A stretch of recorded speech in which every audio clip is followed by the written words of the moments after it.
I would like to thank the faculty for the invitation. It's always such a pleasure to be part of the Congress. And I would also just like to start with an apology after such inspirational talks this morning. I am sorry that I'm going to make you think about something as utterly depressing as the Australian report, but only for 25 minutes, and then we can think about far more cheerful things again. But sadly, this does have to be addressed, as it's probably the biggest threat I've seen to homeopathy since I've been involved, which is for far too many years now to count.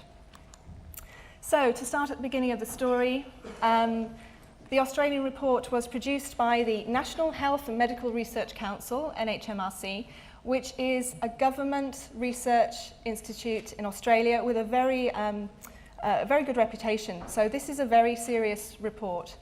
They produced their publication in March 2015. It covered 61 health conditions, and their overreaching conclusion was there are no health conditions for which there is reliable evidence that homeopathy is effective. So coming from them, this was a real hammer blow to homeopathy.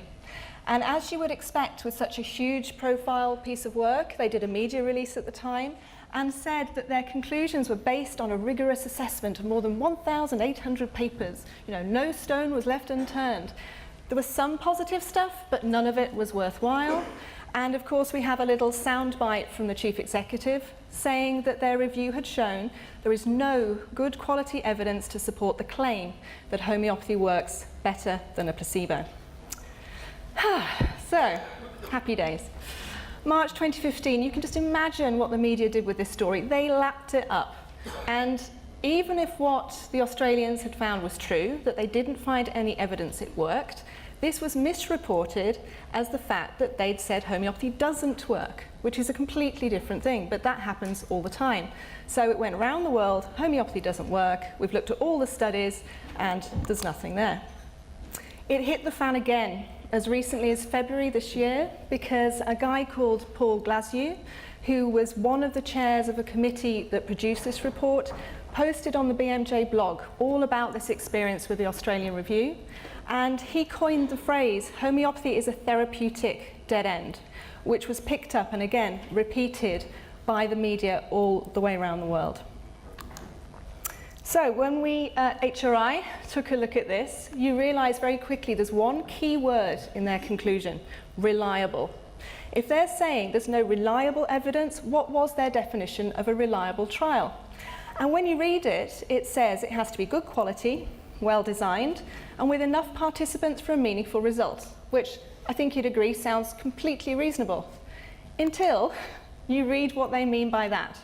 And what they mean is that a trial has to have a minimum of 150 people in it, and it has to have a quality score on the JDAD scale, which only goes from 1 to 5, of 5. Now, to understand exactly how weird this is, the quality score being set at that level, we could not find another review that does that. We found one that sets it at 3, we found one that sets it at 4, but nowhere else have we seen that it has to be full marks on the quality rating scale. And as for the 150 participants, I mean, this really is out of thin air. It's not just unprecedented, it's scientifically without any basis whatsoever. So, as you probably know, when you're setting up a trial and you work out how many people you need in that trial to get a valid result, you do a power calculation to make sure it's sufficiently powered. And there are multiple factors that you have to think about for each individual trial. So there is literally no such thing in science as a minimum threshold for a reliable trial just based on the number of people. So, of course, there are no other studies in the world we've ever found that use this kind of threshold. And one thing we've pointed out is that the NHMRC themselves fund trials with less than 150 people in them all the time. So if they're unreliable, why are they funding them? So this is really bad news. And what happened in the Australian report was if a trial failed on either of these criteria, the results were dismissed on the basis that these studies are of insufficient quality and/or size to warrant further consideration of their findings. That sentence is burned into my brain because I've read it over and over and over again in this report. So, HRI team looked at the report And we worked out what was the impact just of those two factors, 150 and quality, let alone everything else they did in their data analysis. And yes, they started with this 1,800 studies, but actually, after they put their inclusion criteria and they just threw away things that they didn't feel were suitable for the review, they only actually ever looked at 176 trials. So that's the first important thing to understand about this, is the results were actually based on 176 studies, not over 1,800. We then applied the 150 filter, and if you do that, you're left with 30 trials. We then applied their quality scale to the 30 that were left, and that reduces the evidence base to 5 trials. So it means that effectively the NHMRC's conclusions are based on 5 trials that they say are reliable. Now, if you reduce our evidence base to 5 trials, it is not actually very surprising that you conclude that there's no reliable evidence for 58 of the conditions that they looked at. What is extremely surprising, though, is that somehow they still managed to conclude definitively that homeopathy is not more effective than placebo for 13 conditions. Now, I'm not a mathematician, Alex is, but I'm not. But I think you can work out how on earth can they conclude about 13 conditions when they're saying only 5 trials are reliable. Very dodgy indeed. So, February this year, the Australian homeopathic community took legal advice and were told that the only way we could possibly get this report taken down was to do an ombudsman challenge, because NHMRC are a government institution. So they are accountable to the taxpayer, to the public, on the grounds of procedural irregularities, bias, conflict of interest, misfeasance, and anything where you can say they were not treating evidence fairly, objectively, or they're misleading the public. So we got the call from the Australian Homeopathic Association, a guy called Jerry, saying, would HRI be willing to co-author this submission to the Ombudsman? So Jerry handled all the procedural bias, conflict of interest side of things, and we were responsible for doing a really thorough scientific analysis with the very specific remit that we had to show that this was not just error, this was misreporting, that their scientific decisions were flawed, unacceptable, and it definitely altered the results. We had to show that the public were misled by the end result. And we were very lucky indeed to have legal input from one of the best lawyers in Australia in administrative law, who took a look at all of our draft work on this and then eventually signed it off for us to make sure that we were sticking to the legal points. So just a tiny bit of background to understand this thing is that the review itself, the actual scientific review, was outsourced to a company called Optum Insight, but they worked incredibly closely with an NHMRC homeopathy working committee. They were very hands-on. I mean, they worked on the protocol, decisions about analysis, and they wrote this up for the public, so it was very hands-on. They did this summary of 57 systematic reviews covering any health condition in humans. I mean, the remit they gave themselves was ridiculously big, actually, and it came down to this 176 studies. The 2 main documents they produced was the overview report itself, this 600-page monster report, which is the academic document, and then that was boiled down to 40 pages in plain English for the public. So realistically, we know the only documents anyone's ever really going to read is the information paper, and really they're going to read the first 2 pages, which is a brilliant executive summary, which basically puts the nail in the coffin by page 2. It's very well done. So there's 2 big issues with the academic document, with the Australian report. The first is it's actually just not very good. You know, the phrase bad science came to mind. It is really a poor quality review. And as my colleague Angelina once said, we were trying to cheer each other up because we were buried in this for so long, it's quite depressing. And one day I rang her up to see how she was getting on, because we were trying to keep each other going. And she looked particularly stressed, and she said, Rachel, this is just pants. And I was like, sorry? I said, I know what you mean. She said, it's just bad. You know, we couldn't find data, we couldn't see what they'd done, we couldn't replicate stuff, it's really bad. So I did point out, I didn't think HRI could put out a public statement saying it's pants, but it was very, very tempting. So the reason it's bad quality is because a lot of the data in it is simply wrong.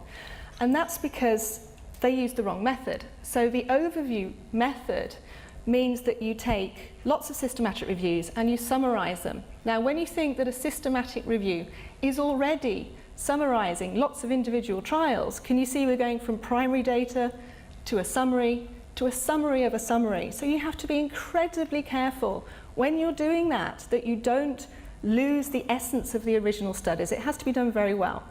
And for that reason, overviews are only ever meant to be done on very high quality systematic reviews. So the data's good in the first place, and then you summarise it. Optum themselves said that only 7 of the systematic reviews were high quality. So the moment they realised that, they should not have done an overview, because you just can't do it. But they did.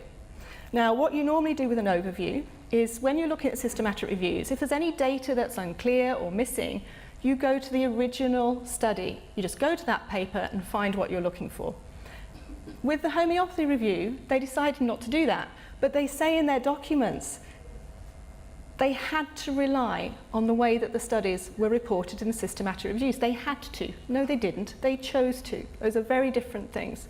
And a lot of the problems with this report come back to the fact that they never read any of the 176 studies. They just didn't go there. What they did instead was, for example, if different systematic reviews are saying that the same trial has different sample sizes and you don't know which it is, NHMRC decided to assume that the trial was the smallest size reported to avoid any overestimation. If trial quality wasn't reported, they decided to assume it was poor quality, just to avoid any overestimation of the study quality. So, interesting rules.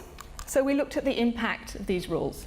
And just to give you an example from one chapter, we found that the sample sizes for 7 of 15 trials in their allergic rhinitis chapter were wrong. When you look at the quality, we found that 44 trials were assumed to be poor quality. That's a quarter of the entire evidence that they reviewed. Now, for this caliber of research institute to provide that amount of inaccurate data is just unacceptable. And because we had to show that this actively affected the final result, we looked for any trials that were lost because of this kind of rule. And we did find that one high-quality positive study that shows that this complex synfrontal works for sinusitis was lost because of this assumption that it was poor quality when in fact it was good quality. Now, I thought the best way to show you kind of how they analyse the data was to look at specific medical conditions, see what evidence we actually have, and see how this was portrayed in the report. We started with diarrhea in children because, as you may know, Jennifer Jacobs' work is fantastic. So we knew there was good stuff here, so we wanted to see what they'd done with it. And you may know we have 3 placebo-controlled trials. She started with a little pilot study, 34 people, that was a positive trend. So the homeopathy group did better than the placebo group, but there weren't enough people in the trial for it to be statistically significant, so it might have been chance. She then did 2 more larger studies. They were also positive, and they were statistically significant. She took the logical next step, which is you pool the results of these 3 studies together into a meta-analysis so you can get more definitive results and draw firmer conclusions. And it showed that individualized homeopathy is more effective than placebo, reducing the diarrhea by 2/3 of a day. Now, it's generally accepted that if you have a p-value that's less than or equal to 0.05, this is not chance. This is a true result, if you like. And the p-value for this study was great, 0.008. So, what did the Australians say about this? They said that the studies are of insufficient quality and or size to warrant further consideration of their findings. So this is basically their rules of 150 and quality that we talked about in the beginning. There is no reliable evidence that homeopathy works for this condition. If we go back to this graph, you can see this is the impact of the 150. Can you see that we just lose all 3 of the studies instantly? So they're gone. But what about the meta-analysis? 252 people, it's positive, it's good, it's sound. What happened to that?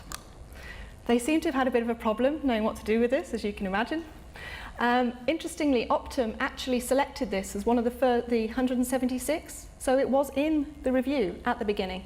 It was also submitted by external parties, and they excluded it because it was the wrong type of review, because they were only accepting systematic reviews, which makes no sense because it's not a review at all, it's a meta-analysis. So that's just bizarre.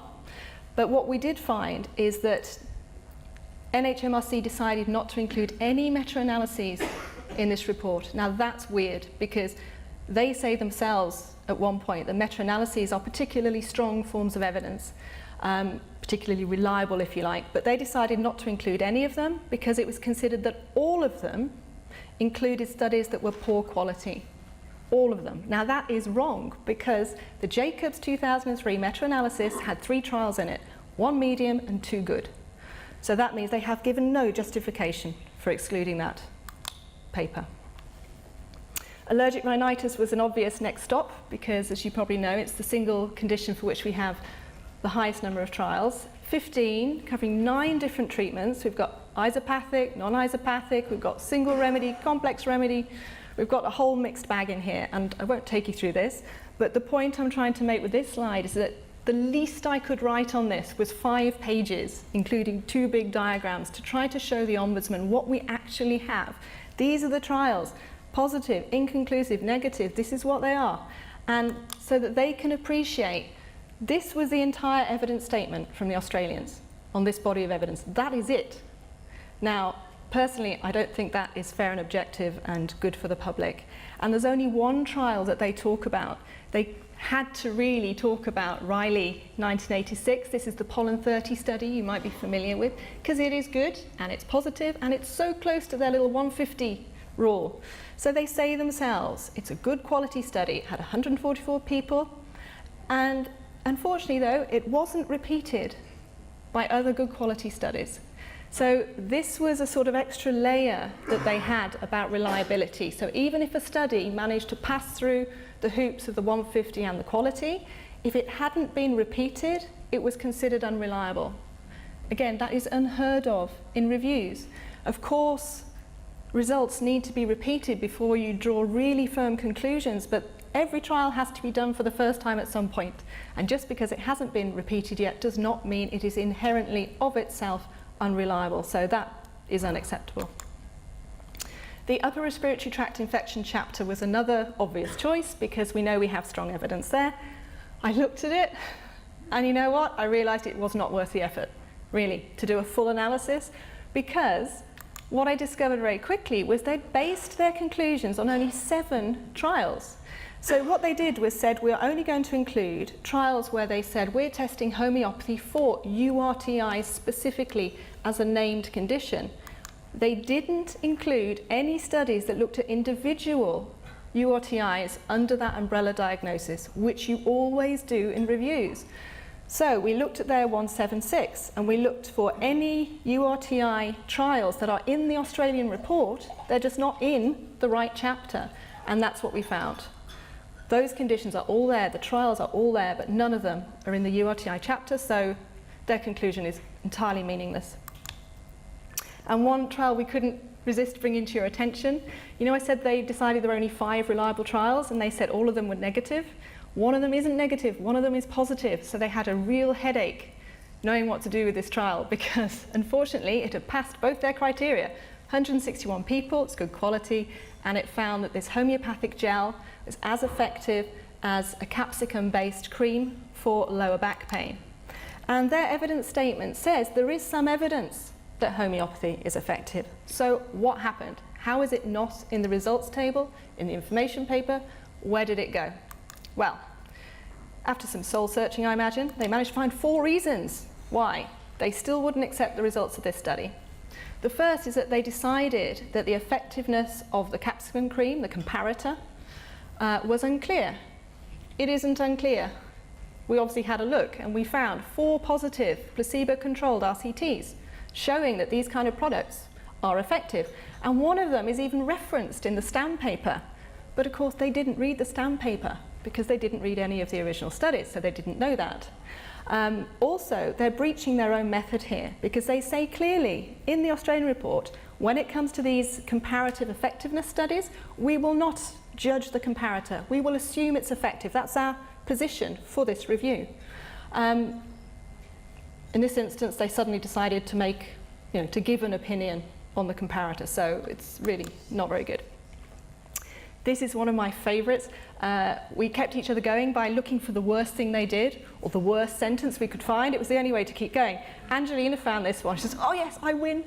So this is where they say it's likely that the study wasn't big enough. Now, they're the ones who invented the law that a trial with less than 150 is unreliable, but 150 or more is reliable. And now suddenly they're saying it isn't. So, sorry, they cannot have it both ways.